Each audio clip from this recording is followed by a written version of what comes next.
Xo'p, keyingi e'tibor qaratishimiz kerak bo'lgan narsalar nima? Bizda top grammar patterns-lari. Ya'ni bizda mana shu 5 ta usul juda katta ehtimol bilan aynan listening qismida va reading qismida grammatikalik jihati bo'ladi. Ya'ni shunaqa qilib paraphrase qilinadi.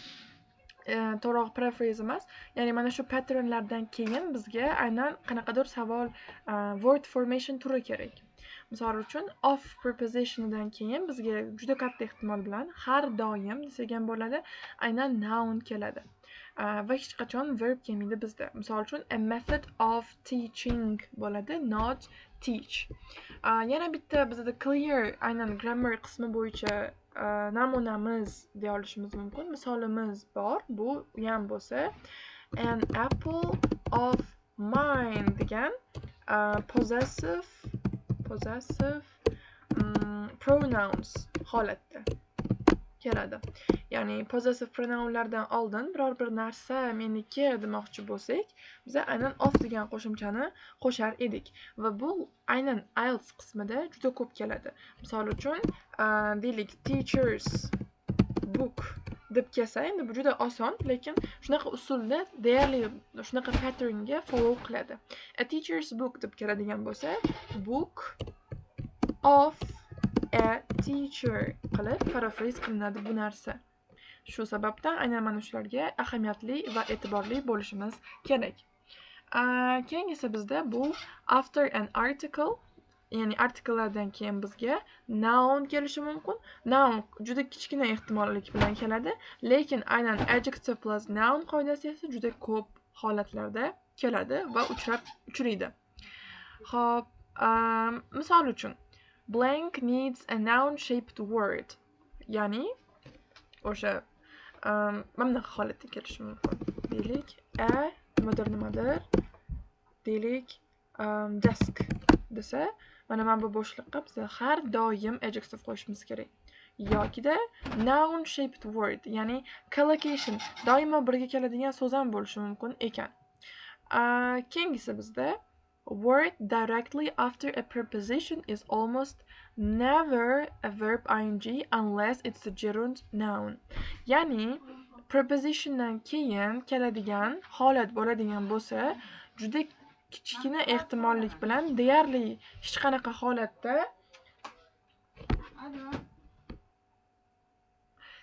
juda kichkina ehtimollik bilan bizda verb ing kelar ekan.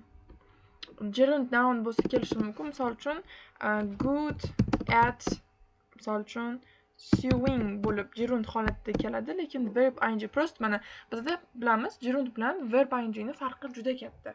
Ya'ni verb ing ni verblik holatida, aynan fe'llik holatida biz present continuous zamonida qo'llaymiz, lekin verb ing li bo'lib oldidan uni qanaqadir an article yoki verb ing ni gerundligini bildirib turadigan holatlari bo'lsa, u holatda olishimiz mumkin. Xo'p, keyingisi to prepositiondan keyin biz har doim infinitivni qo'yishimiz kerak bo'ladi. Nounga follow qilmaydi. Xo'p, misol uchun to swim deb bo'lishi mumkin yoki in order to swim qilib kelishi mumkin ekan. Va keyinchalik reading ishlayotganimizda bu holatga juda ham ko'p guvohi bo'lamiz. Ya'ni aynan associated with degan so'zimiz bizga juda katta ehtimollik bilan linked with degan fikrga qo'shilib, ya'ni shunaqa usulda paraphrase qilib kelinadi.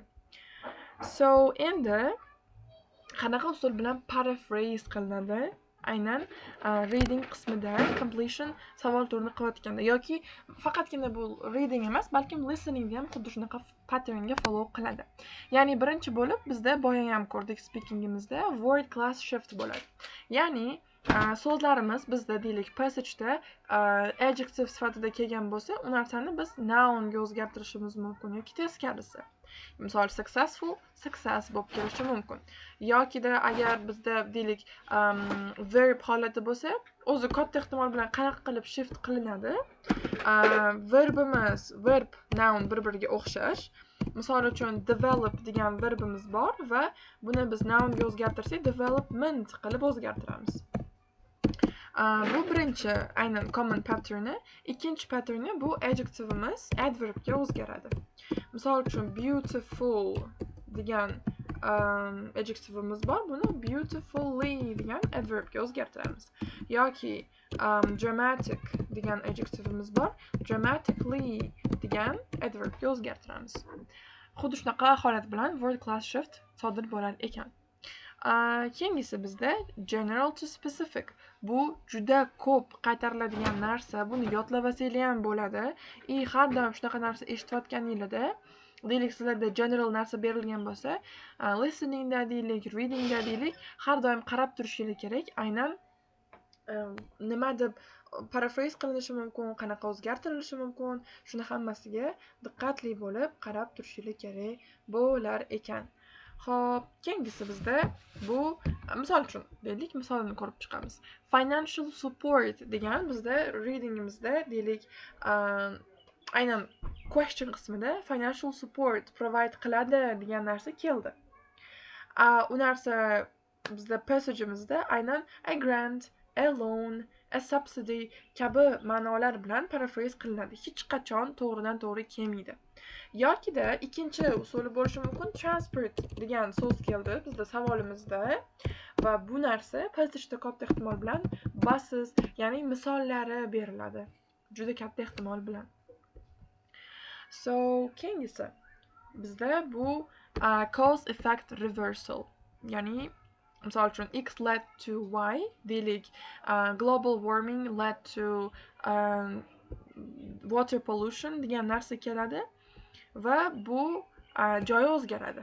Ya'ni water pollution was resulted from global warming degan narsa bilan kelishi mumkin ekan. Keyingisi bizda bu ham xuddi ikkinchisiga mana bu general to specific ga o'xshagan holatda antonym negation holati juda ko'p holatda keladi. Ya'ni it was difficult to do so deb misol deylik, savolda berilgan bo'lsa, u narsa trackda yoki readingda it was not easy degan holatda keladi. Yoki it was unlike to do so desa, it was not unlike degan ma'noda, xullas shunaqa qilib o'xshatib bir-biriga, ya'ni so'z butunlay boshqacha, lekin ikkalasining ma'nosi bir xil. Ya'ni bir antonim sifatida ishlatilyapti, lekin ma'no juda ham bir xil. Keyingisi 5-inchisi bizda nominalization. Bu ham juda ko'p keladi. Ya'ni fe'limizdan aynan nounimizga o'zgartirish hisoblanadi. Misol uchun they decided quickly deydigan bo'lsak, they have made a quick decision degan ma'noda kelishi mumkin ekan. Va 6-chi common usuli bizda bu idiom to plain or plain to idiom. Ya'ni xuddi bu ham cause effect reversal ga o'xshab ketadi, faqat idioma shaklida. Ya'ni very tired degan so'zni worn out yoki qanaqadir juda ham boshqacha so'zlar bilan berib yuboradi. Xuddi bugun bitta o'quvchimiz bilan listening qilganimizda shunaqa holat keldi. Ya'ni get up early degan so'z bor edi. Bizda listening part 3 ni nechinchidir savolida MCQ savol turida. He always gets up early degan savol bor edi va u passageda qanaqa paraphrase qilindi, mana bunaqa deyildi. Everyone rises before first sunlight. Before first lights dedi adashmasam. Before first lights. Ya'ni o'tda sizlar hech qanaqa misol uchun get up early ga o'xshash bo'lgan sinonimini eshitmadinglar, lekin idioma shaklida eshitdik. Rise before first lights. Va buni ma'nosini chiqarib olishimiz mumkin, ya'ni get up early degan ma'noda. So, mana shu narsalarga ahamiyat qaratishimiz kerak. Va keyingi muhim narsa bu aynan